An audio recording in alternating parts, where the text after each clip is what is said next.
Selamat malam, jemaat-jemaat yang dikasihi Tuhan, orang-orang yang berbahagia.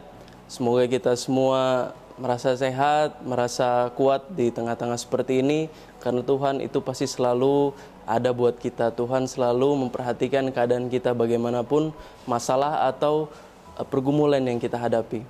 Nah, pada hari ini kita akan melihat tentang didikan Tuhan. Apa itu didikan Tuhan? Mengapa kita perlu memperhatikan didikan Tuhan? Nah, kita akan mulai dari kata-kata bahwa manusia adalah keras kepala. Saya kira kita semua setuju bahwa manusia adalah makhluk yang keras kepala. Yang saya maksud adalah ketika manusia ingin berbuat segala sesuatu menurut caranya sendiri, itu adalah salah satu bentuk bahwa manusia adalah makhluk yang keras kepala.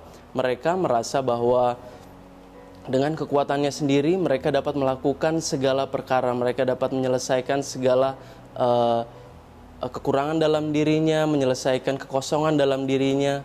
Tetapi kekosongan itu dalam diri manusia hanya bisa diisi dengan firman Tuhan, hanya bisa diisi dengan Tuhan Yesus Kristus.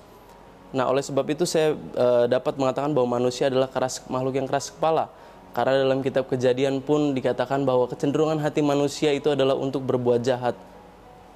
Nah, dalam Amsal 16 ayat 25 itu tertulis bahwa ada jalan yang disangka lurus tetapi ujungnya menuju maut.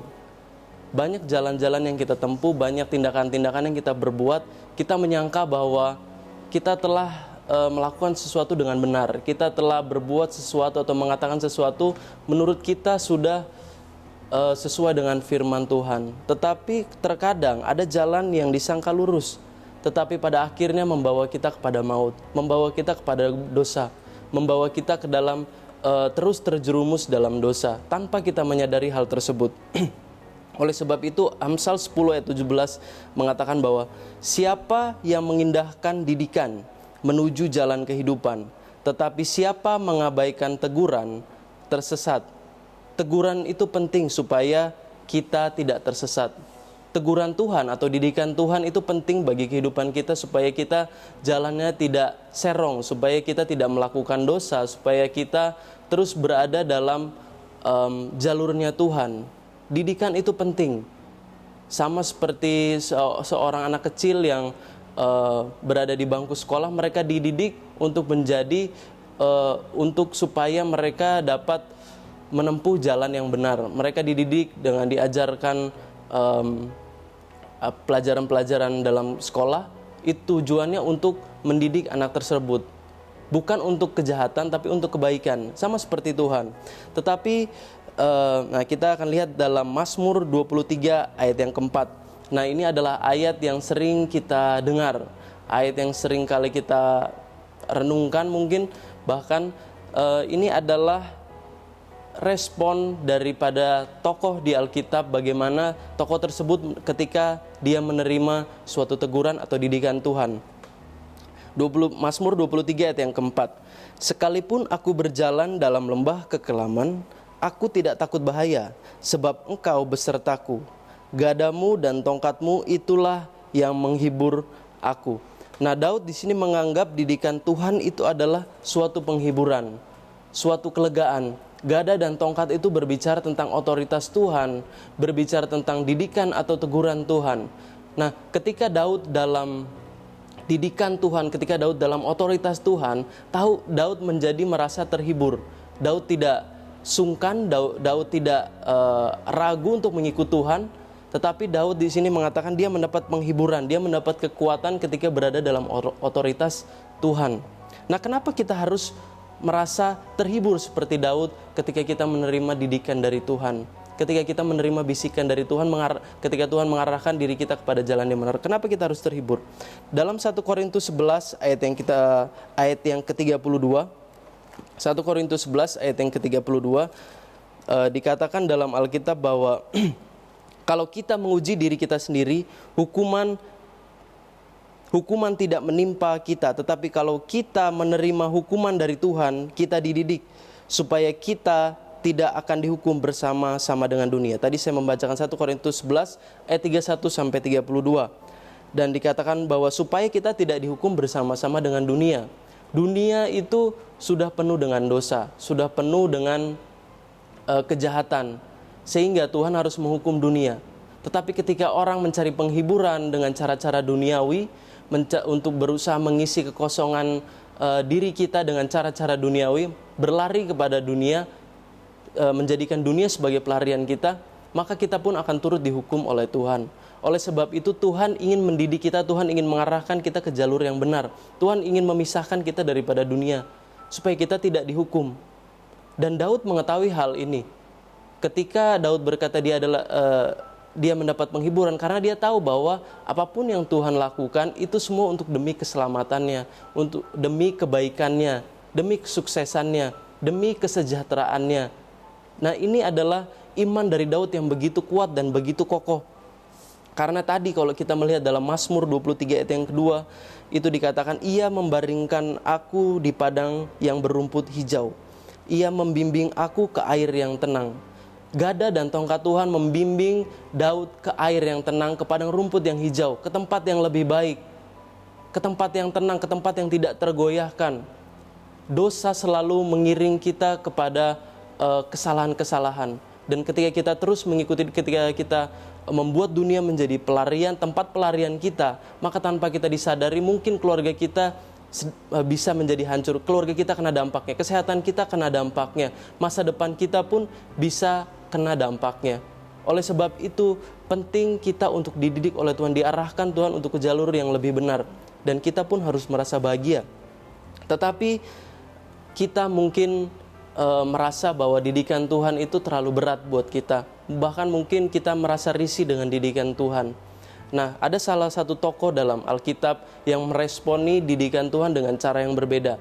Bukan seperti Daud yang merasa terhibur, merasa dihiburkan, tetapi malahan sebaliknya. Nah, ada di dalam Kisah Rasul 26 ayat yang ke-14.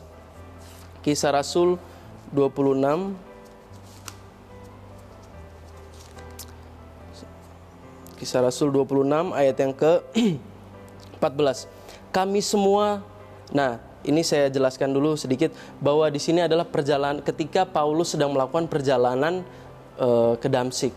Ketika itu Paulus mendapat kuasa untuk membunuh orang-orang Kristen, dan dikatakan dalam ayat-ayat sebelumnya dia pergi mengejar orang-orang Kristen itu dengan amarah yang meluap-luap, dengan mata yang memandang kejahatan. Dan ketika Paulus mendapat surat kuasa untuk membunuh, untuk mengejar para orang-orang Kristen, dia mengejar itu dengan hati yang bersemangat. Dia mengejar itu sampai ke Damsyik. Tetapi di tengah perjalanan, dia melihat cahaya yang lebih terang daripada matahari. Dan ayat yang 14 di sini akan saya bacakan.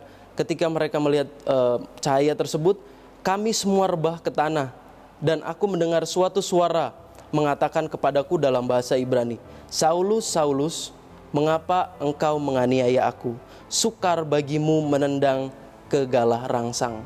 Nah, galah rangsang itu apa? Galah rangsang itu adalah sebuah tongkat yang ujungnya sedikit runcing, yang digunakan untuk memperbaiki ternak. Ketika ada misalkan ternak atau ada sapi bajak, lembu bajak, ketika lembu tersebut berjalan ke arah yang salah, maka seorang gembala itu menusuk sedikit kepada lembu tersebut, sehingga lembu tersebut kembali ke jalan yang benar.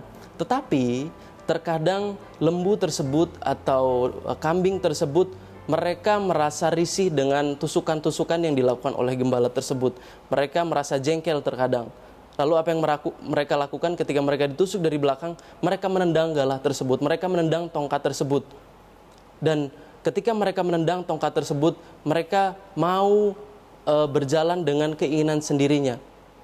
Dan ini yang dikatakan Tuhan kepada Paulus, sukar bagimu untuk menendang galah rangsang. Sukar bagi kita untuk menolak teguran-teguran Tuhan. Karena ketika manusia menolak teguran-teguran Tuhan, ketika manusia menolak didikan Tuhan, itu seperti menyakiti diri kita sendiri. Tongkat tersebut adalah tongkat yang tajam, tetapi ketika tongkat tersebut ditendang terus-menerus, itu akan melukai si lembu tersebut. Dan dikatakan sukar bagimu menendang ke galah rangsang, sukar bagi kita untuk menentang rencana-rencana Allah, sulit bagi kita untuk menentang kebaikan-kebaikan Tuhan. Mungkin dalam daging kita ingin berontak, kita ingin lepas daripada Tuhan, kita ingin berjalan sendiri. Tetapi terkadang sukar bagi kita untuk melakukannya. Bisikan-bisikan tersebut selalu ada dalam hati kita untuk mengarahkan kita untuk terus berbuat baik, terus melakukan apa yang firman Tuhan katakan. Nah, kenapa kita itu harus merasa kenapa itu kita harus merasa bahagia ketika didikan-didikan itu datang. Ibrani 12 ayat yang ke-5 sampai ke-6, ayat yang sangat menarik. Ibrani 12 ayat yang ke-5 sampai 6 dikatakan, dan sudah lupakah kamu, Ibrani 12 ayat yang ke-5 sampai 6. Dan sudah lupakah kamu akan nasihat yang berbicara kepada kamu seperti kepada anak-anak? Hai anakku, janganlah anggap enteng didikan Tuhan, dan janganlah putus asa apabila engkau diperingatkannya. Karena Tuhan menghajar orang yang dikasihinya, dan Ia menyesa orang yang diakuinya sebagai anak. Kita seharusnya merasa beruntung ketika kita merasa ditegur Tuhan, ketika kita merasa seperti ditusuk-tusuk Tuhan. Mungkin tusukan-tusukan tersebut berupa bisikan-bisikan yang mengatakan kita harus beribadah, kita harus membaca Alkitab, kita harus berdoa, mungkin kita harus memaafkan, kita harus mengampuni, kita harus bersabar, kita harus memberi mungkin. Bisikan-bisikan tersebut kadang menusuk-nusuk dalam hati kita, menyenggol-nyenggol hati kita. Tetapi kadang yang kita lakukan adalah menolak didikan tersebut, menendang gala rangsang tersebut. Dan kita mau melakukan hal-hal yang menurut daging kita enak saja. Kita menolak didikan Tuhan, kita menendang. Tapi semakin lama kita menendang didikan Tuhan, itu akan menyakiti diri kita sendiri. Sebab Tuhan sangat mengasihi kita. Didikan Tuhan itu adalah bukti bahwa kita diakuinya sebagai anak seperti yang ditulis. Ketika kita masih merasakan ada bisikan-bisikan dalam hati kita untuk berbuat baik, untuk melakukan firman Tuhan, kita seharusnya bangga bahwa kita dianggap anak. Seperti Daud, dia merasa terhibur ketika Tuhan mendidik dan menegur dia. Karena selama Tuhan mendidik dia, selama Tuhan masih menginginkan sesuatu yang baik terjadi dalam kehidupan kita, itu adalah bukti bahwa kasih Tuhan itu selalu ada buat kita. Tuhan selalu ingin mengarahkan kita ke jalan yang benar. Tuhan tidak ingin kita melakukan dosa yang menyebabkan segala sesuatu yang kita punya hancur. Keluarga dan sebagainya macamnya hancur. Tapi Tuhan ingin selalu mengarahkan kita ke tempat yang lebih baik. Nah, Ibrani 12 ayat yang ke-11 dikatakan, memang tiap-tiap ganjaran pada waktu ia diberikan tidak mendatangkan sukacita, tetapi duka cita. Tetapi kemudian ia menghasilkan buah kebenaran yang memberikan damai kepada mereka yang dilatih olehnya. Memang terkadang teguran itu mendatangkan duka cita. Ketika teguran itu diberikan, ketika Tuhan membisikkan sesuatu dalam kehidupan kita, memang pada saat itu tidak mengenakan bagi daging kita. Kita ingin berontak. Tetapi yang dikatakan bahwa kemudian ia menghasilkan buah kebenaran yang memberikan damai kepada orang yang dilatihnya. Diberikan damai kepada orang yang mau menuruti aturannya, kepada orang yang rendah hati ikut kepada Tuhan. Oleh sebab itu jangan kita putus asa seperti yang tertulis tadi. Jangan kita putus asa ketika kita menerima keteguran Tuhan. Terima teguran Tuhan dengan sukacita, karena segala sesuatunya pasti akan mendatangkan buah yang baik bagi kehidupan kita. Masa depan kita akan terjamin oleh Tuhan, keluarga kita akan terjamin oleh Tuhan, pekerjaan kita akan terjamin oleh Tuhan, asalkan kita mau tetap dalam jalurnya Tuhan. Nah, kita buka ayat Mazmur 86 ayat yang 11. Ini adalah doa buat kita. Akan saya bacakan, tunjukkanlah kepadaku jalan-Mu ya Tuhan, supaya aku hidup menurut kebenaran-Mu. Bulatkan hatiku untuk takut nama-Mu. Jadikan ini doa kita. Tuhan, bulatkan hatiku untuk takut akan nama-Mu. Bulatkan hatiku, tekatkan hatiku supaya aku mau berada dalam didikan-Mu, supaya aku imannya itu dikuatkan untuk terus percaya kepadamu, bahwa didikan-Mu itu selalu mendatangkan kebaikan. Bulatkan hati kita untuk ikut Tuhan. Tuhan selalu menginginkan yang terbaik bagi saudara dan saya. Tuhan mengasihi saudara dan saya. Oleh sebab itu ayat yang terakhir akan saya bacakan sedikit, ayat 5 ayat 17.